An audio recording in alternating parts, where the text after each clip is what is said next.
General Bolduc is an incredibly humble man, but he's a true patriot. And he won't tell you, but I need to tell you. He didn't deploy to Afghanistan once. He didn't deploy to Afghanistan twice. He deployed to Afghanistan 10 times.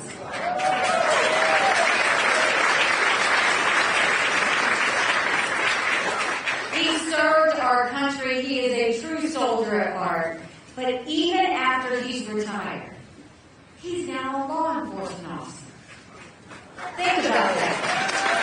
That's the heart of the soldier, service and sacrifice. Thank you, and Sharon, for being here. We've had a great time on the bus with you. And I will tell you, solicitors matter. And the reason I know solicitors matter is because when I was governor, we were lowest in the country, or first in the country, either way it was bad, in domestic violence. And we pulled everybody together. And I said, we are not going to be number one anymore. We've got to do something about it. The way our solicitors stepped up, the way they told me exactly what was happening in the courtroom, exactly what we needed to do to fix it, and the way they rallied to make sure we did it, we're not in the top 10 anymore. We're not even in the top 20 anymore. And it's because we've got solicitors who hold people accountable. Walt, thank you for all that you continue to do. Very, very good.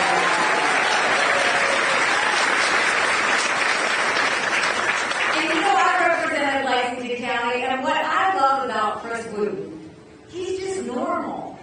Right? We need more normal people that are in elected office. But I love it. He's a good family man, a good man of faith, and he's a great service leader. Thank you so much. I appreciate it. So when I look at this room, I think about all we've been through together. And I think about all the things that South Carolina did. So I'm going to have you go back and think about it.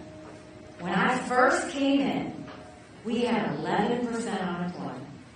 We had thousands of people on welfare. And South Carolina was the butt of the jokes. And what did we do? We rallied. And we got together. And by the time I left, we were building planes with Boeing. We were building more BMWs than any place in the world. We brought in Mercedes-Benz. We brought in Volvo. 5 international tire companies, and they were referring to us as the beast of the Southeast.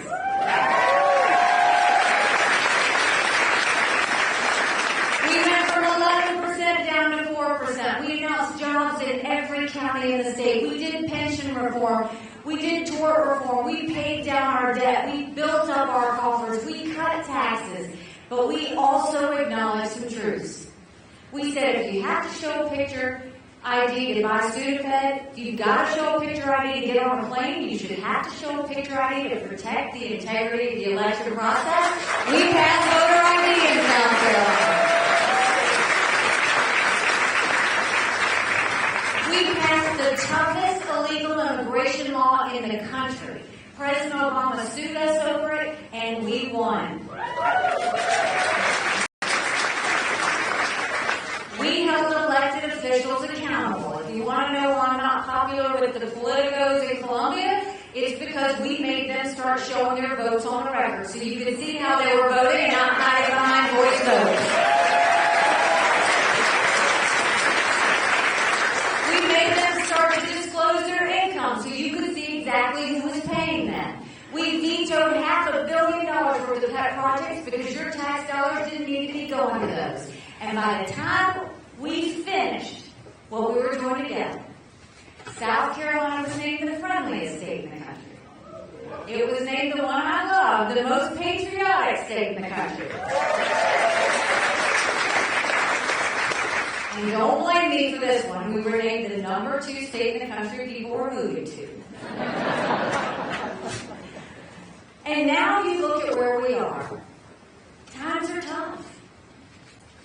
We're $34 trillion in debt. We're having to borrow money just to make our interest payments. China owns some of that debt. And now, for the first time, we're paying more money in interest than we are on our defense budget. You know who notices that? Russia It is time that we start to figure out exactly how we're going to handle it. And I would love to tell you that Biden did that to us. But I've always spoken to you in hard truths. And I'm going to do that with you tonight. Our Republicans did that to us too. You go back and look at that $2.2 trillion COVID stimulus bill they passed with no accountability. They expanded welfare that's now left us with 80 million Americans on Medicaid, 42 million Americans on food stamps. That's a third of our country. And did Republicans try and make it right? No, they opened up pet projects for the first time in 10 years, passing through 7,000 of them last year. But the way we're going to get our economy straight is we're going to start calling out Republicans and Democrats. So the first thing we're going to do is we're going to claw back the $100 billion of unspent COVID dollars that are still sitting out there.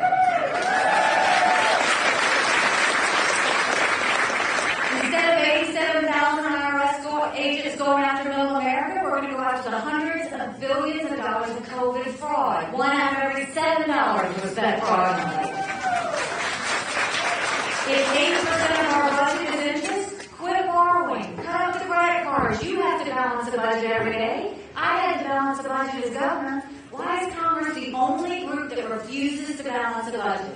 We'll stop the spending, we'll stop the borrowing, we'll eliminate their pet projects, and I will veto any spending bill that doesn't take us back to pre-COVID levels. That will save us trillions.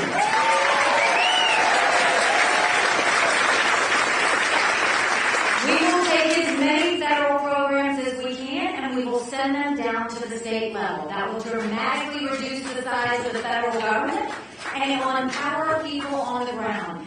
Think education, think healthcare, think welfare, think mental health. We cut the strings. All those resources go down to the states where we can customize it. I would rather y'all make those decisions than any Washington bureaucrats. And then we're going to open up the middle class. We're watching the rich get richer and the poor get poorer. So we're going to cut taxes on the middle class and simplify the brackets. We're going to eliminate the federal gas and diesel tax in this country. And we're going to make small business tax cuts permanent. They make them temporary, we're going to make them permanent. Small businesses are the heartbeat of our economy. We need to start acting.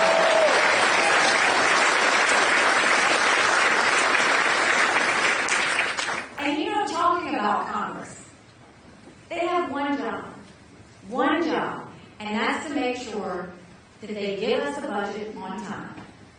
Do you know Congress has only given us a budget on time 4 times in 40 years? 4 times in 40 years. Do you know what I'm going to do about that? When I'm president, they don't give us a budget on time, they don't get paid. Period.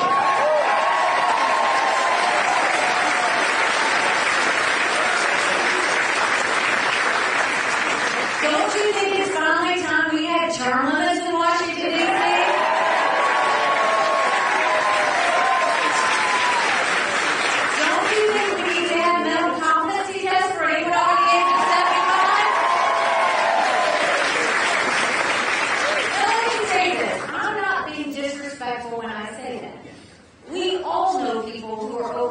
That can run circles around us. And then we know Joe Biden. Congress is now the most privileged nursing home in the country. These are people making decisions on the future of our economy. These are people making decisions on our national security. We need to know they're at the top of their game. We can't afford to play with that. And then let's talk about the border. I never thought I would see this in the United States. 8.5 million illegal immigrants have come across that border. We had more fentanyl come across the border that would kill every single American last year. Number 1 cause of death for adults 18 to 45, fentanyl. And don't think for a second China doesn't know what they're doing when they send it over. Now, when we passed the toughest illegal immigration law in the country, everybody took notice. We're going to do what we did in South Carolina, and we're going to go national with it. We're going to do a national E-Verify program and require every business has to prove that the people they hire are in this country legally.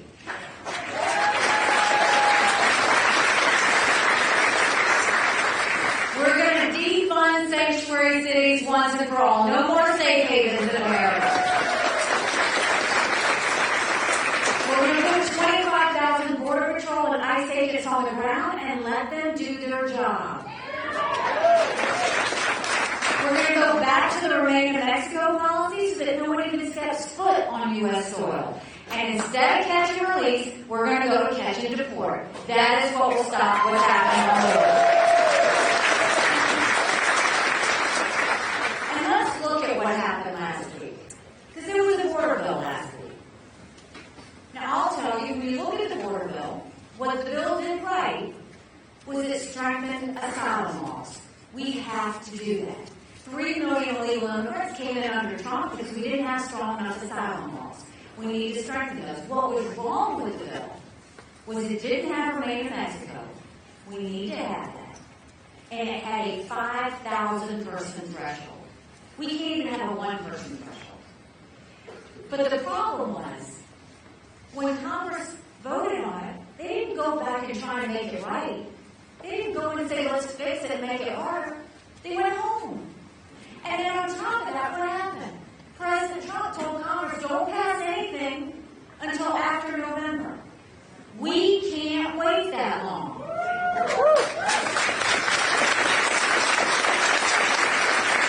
America's acting like it's September 10th. We better remember what September 12th felt like. It only takes one. Congress needs to get in a room. They need to figure it out. They need to make it strong. And Donald Trump needs to stay out of it.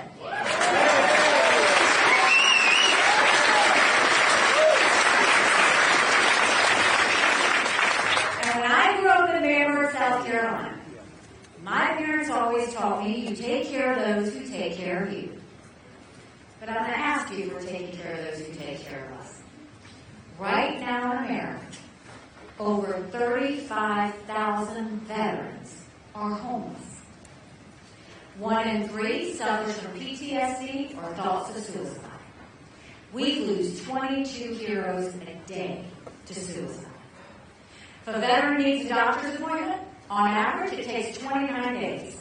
Why 29 days? Because on the 30th day, they can go to the doctor or hospital of their choice. So midway through the 29 days, they get a call to reschedule, and the clock starts all over again. It's shameful how we treat our veterans. Now, I'm the proud wife of a combat veteran who served in Afghanistan.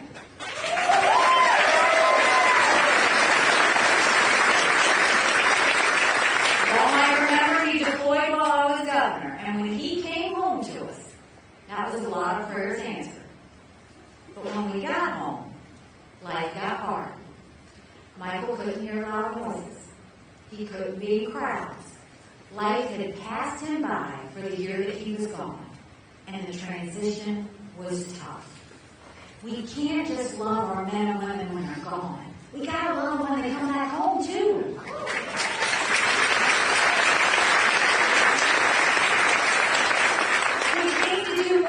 A 2-week transition. Let's do telehealth, get them the mental health they need right when they need it. Let's let them go to the doctor or hospital of their choice. They've earned that right.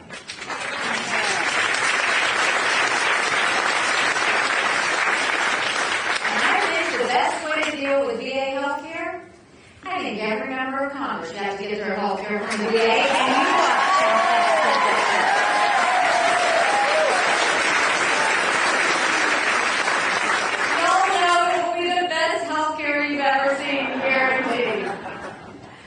And then we need to talk about national security.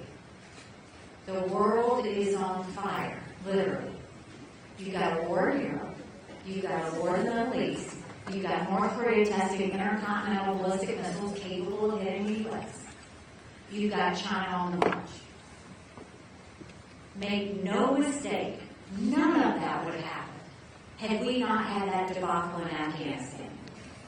The idea that Michael and his military brothers and sisters who served there had to watch us leave Bagram Air Force Base in the middle of the night without telling our allies who stood shoulder to shoulder with us for decades because we asked them to be there. Think about what that said to our friends. More importantly, think about what it said to our enemies. We need to be able to take this head on, respect of them. When I was at the UN, I told these countries what America was for and what America was against. I didn't care if they didn't like me, but I wanted them to respect America.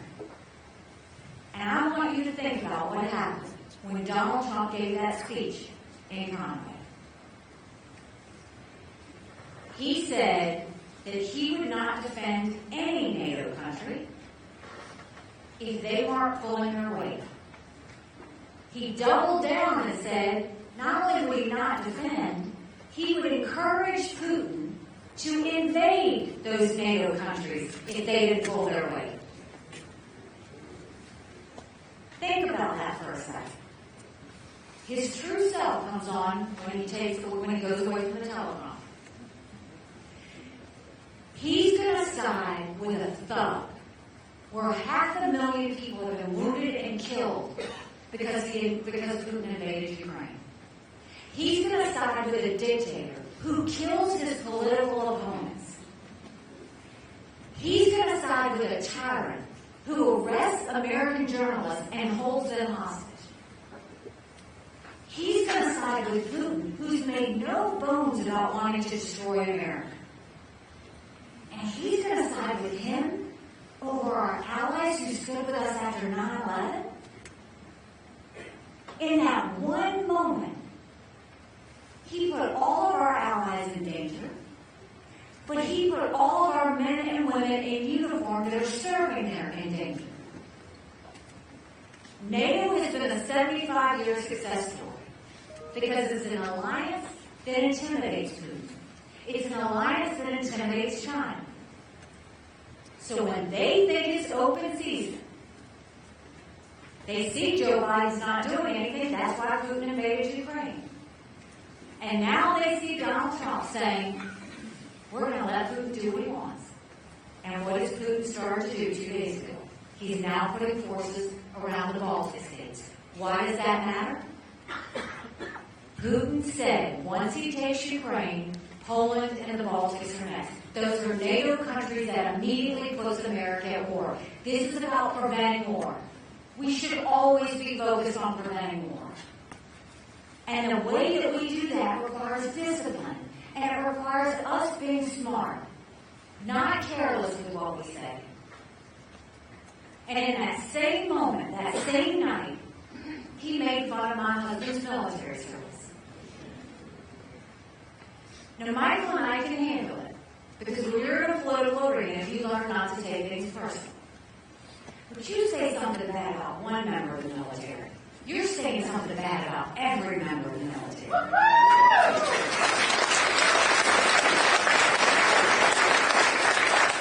And you can give somebody a chance to make it right if you think they slipped. But this is a pattern.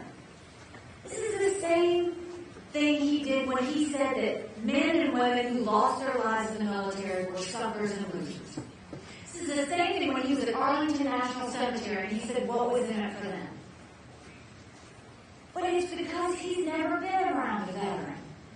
We've all been around veterans. We all know people who have served. We all know people who lost their lives serving.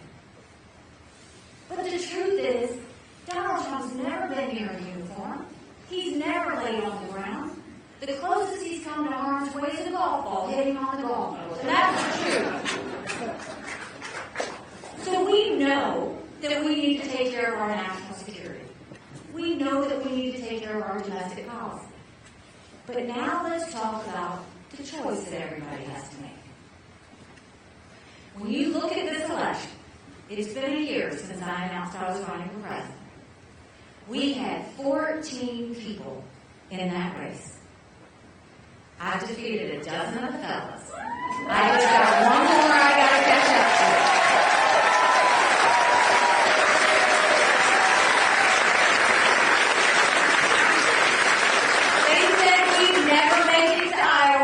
We started with 2%, we finished with 20%. They said we were down 30 points in New Hampshire, and election night we came in at 43%.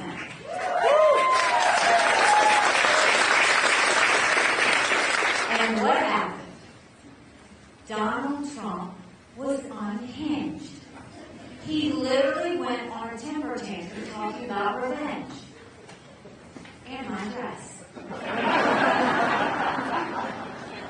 Then the next day, he goes and says anybody that supports her is barred permanently from MAGA.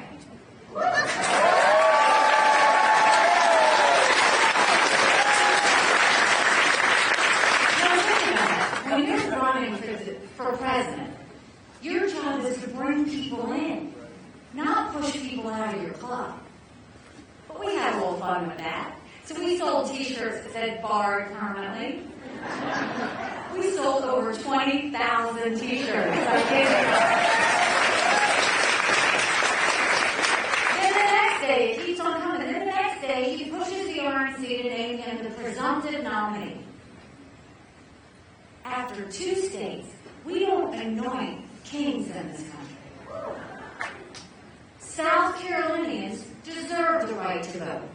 So do every other state. They deserve the right to vote.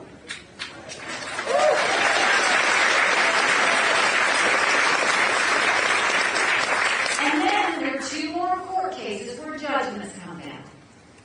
And he goes on another rant, this time about being a victim. Now, the problem that I have with all of this is that whether it was the night of New Year's or whether it was after these court cases, at no point did he ever talk about the American people. At no point did he talk about the fact we're $32 trillion in debt. At no point did he mention that only 31% of 8th graders in our country are proficient in reading. At no point did he talk about the completely open border, where it only takes one person. At no point did he talk about the lawlessness in our cities. At no point did he talk about the fentanyl flow, or at no point did he talk about the wars around the world. All he did was talk about himself. And that's the problem. We have to start focusing on what really matters. This isn't about Joe Biden. This isn't about Donald Trump. This is about the American people, and we have to keep it about the American people. Now,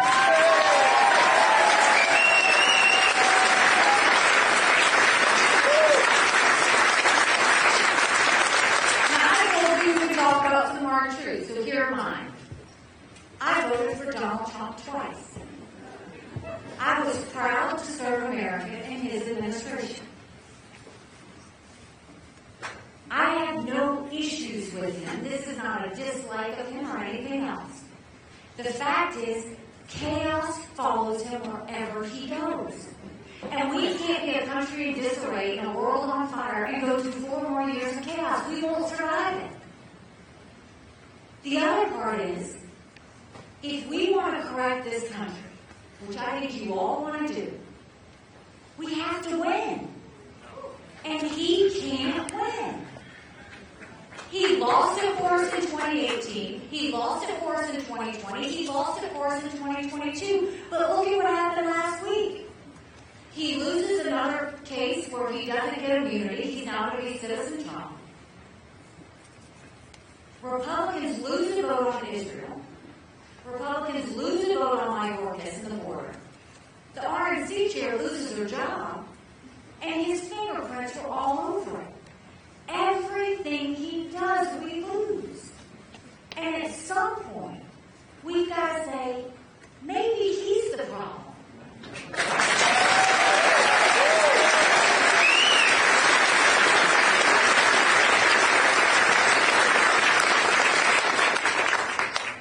The other side is, we need to listen to the American people.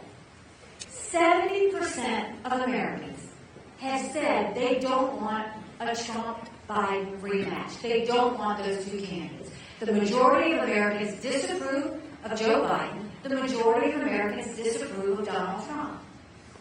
59% of Americans have said they think Joe Biden's too old and Donald Trump's too old to be president. Both of those men put us trillions of dollars in debt that our kids are never going to forgive them for. Talk about a great economy that he has. But he put us more in debt than any president in history. $8 trillion in just 4 years. They'll try and tell you it's about COVID. Less than 20% was about COVID.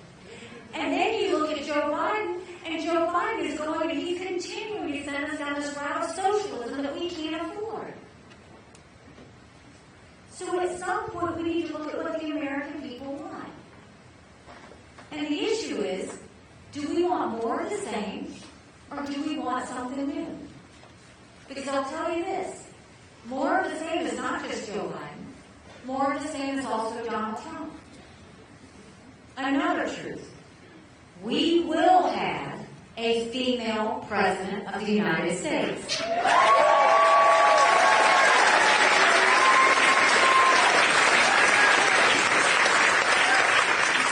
The hard truth, it will either be me or Kamala Harris. If Donald Trump gets the nomination, we will have a President Kamala Harris. And don't take my word for it. Look at any of the general election polls. Any of them. Trump's down by 4. He's down by 7. On his best day, it's margin of error. I'm in every one of those same general election polls. And I defeat by about up to 17 points. You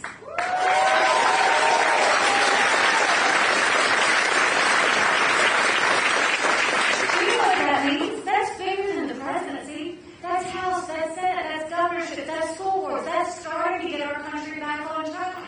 But more than that, you win by double digits.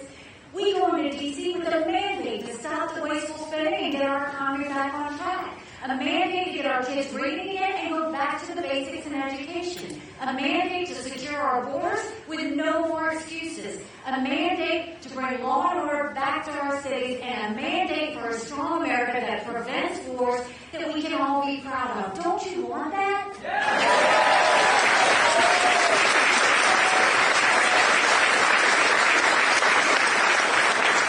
We can have that. But in order to have that, it's going to take a lot of courage. Courage from everybody in this room. Courage for me to run. And courage for every one of you to know. Don't complain about what happens in the general election if you don't vote in this primary. It matters.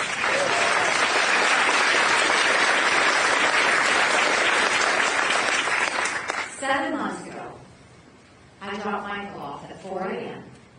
for another year-long deployment. And I watched him and 230 soldiers pick up their 2 duffel bags of belongings to go to a country they'd never been, all in the name of protecting America. They're willing to sacrifice their lives and their families because they still believe in this amazing experiment that is America. So if they're willing to sacrifice for us there, shouldn't we be willing to fight for America here?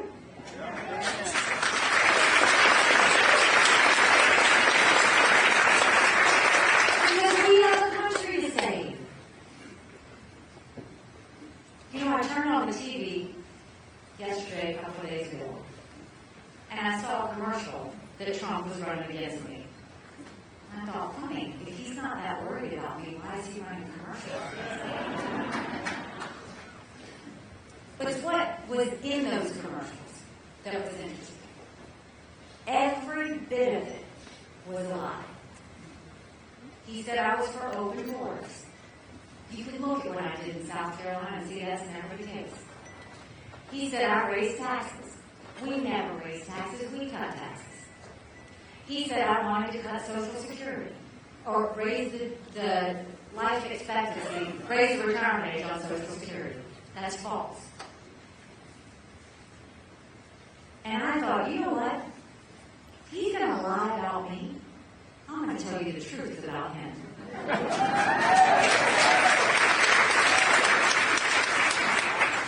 I'm going to tell you that you should ask him why, when he was president, he proposed a 25-cent per gallon gas tax increase on all of us.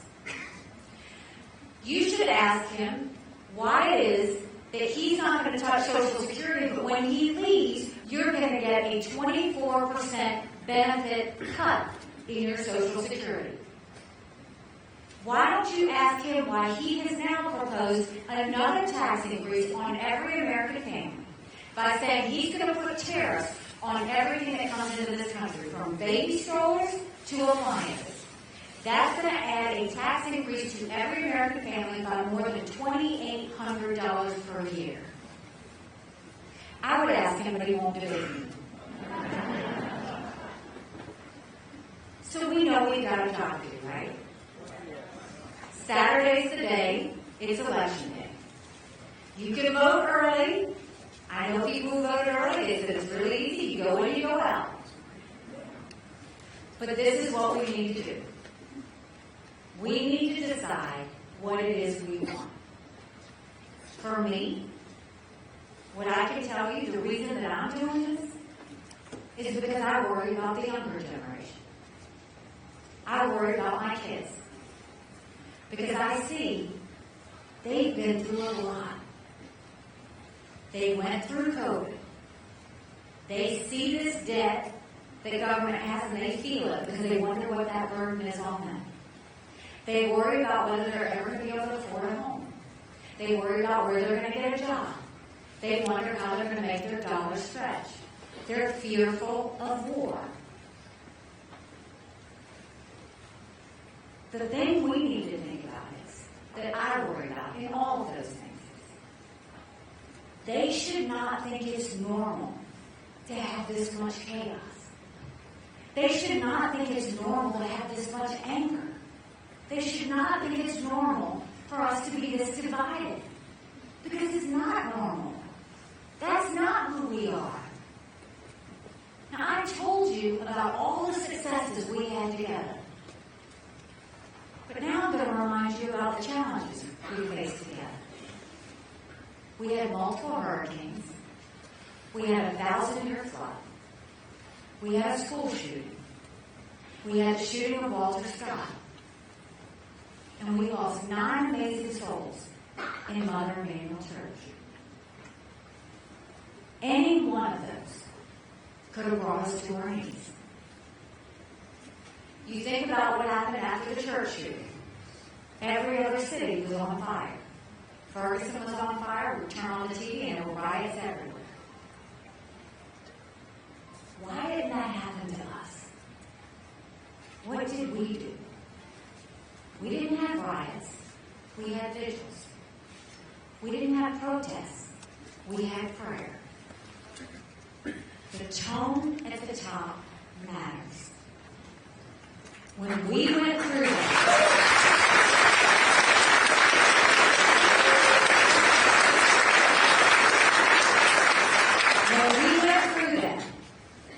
I didn't judge either side.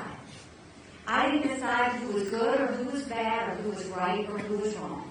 That's not what a leader does. And unfortunately, that's what we're seeing all of our leaders do today.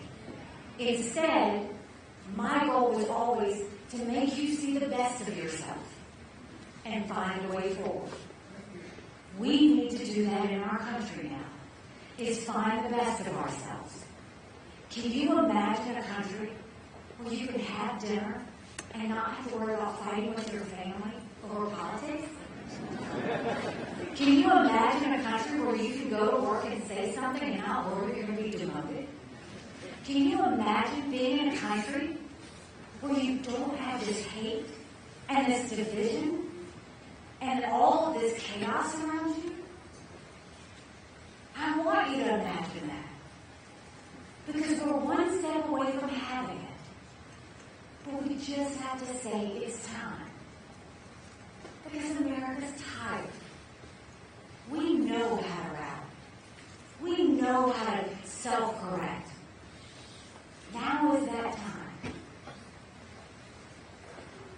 You know, when I announced, they asked me why I was running. And I said, my parents came here 50 years ago to an America that is strong and proud and full of opportunities. I want them to know that country. I'm doing this for Michael and his military brothers and sisters. They need to know their sacrifice matters. They need to know that we love our country. I'm doing this for my daughter who just got married, and I saw how hard it was for her and her husband to buy a home. The average home buyer in America now is 49 years old. The American dream is leaving. I'm doing this for my son who's a senior in college, and I am tired of watching him write papers of things he doesn't believe in just to get an A. That's not us. That's not America. And for the first time, 81% of Americans don't think there are kids that are going to live as good a life as we did. We can't be okay with that. I'm not okay with that. We do have a country to save. But I'll promise you this. I am in this fight. I will take the bruises. I will take the cuts. This is going to be messy. And I'll take the hurt. Because I believe nothing good comes easy. Sometimes we have to feel the pain to appreciate the blessing.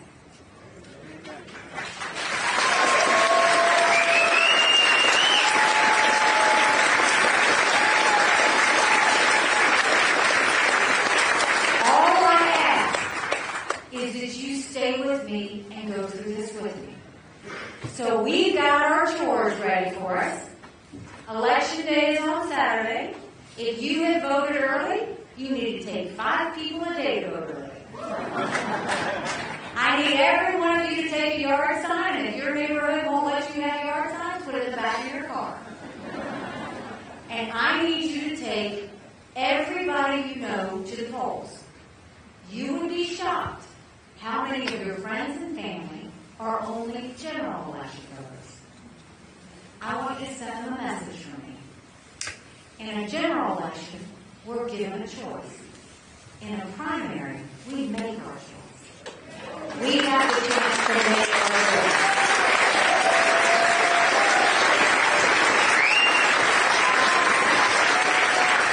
So let's do what we know South Carolina does. Go tell your family and friends that America is depending on what they do on Saturday. I promise you this. On Sunday, I'm headed to Michigan. And then we're going to Super Tuesday states. And we're going to keep on going. So you get out and vote. I'll continue to make you proud. And I will do what I did for you the 2 times you elected me governor. I will spend every single day proving to you that you made a good decision. God bless you. Thank you so much.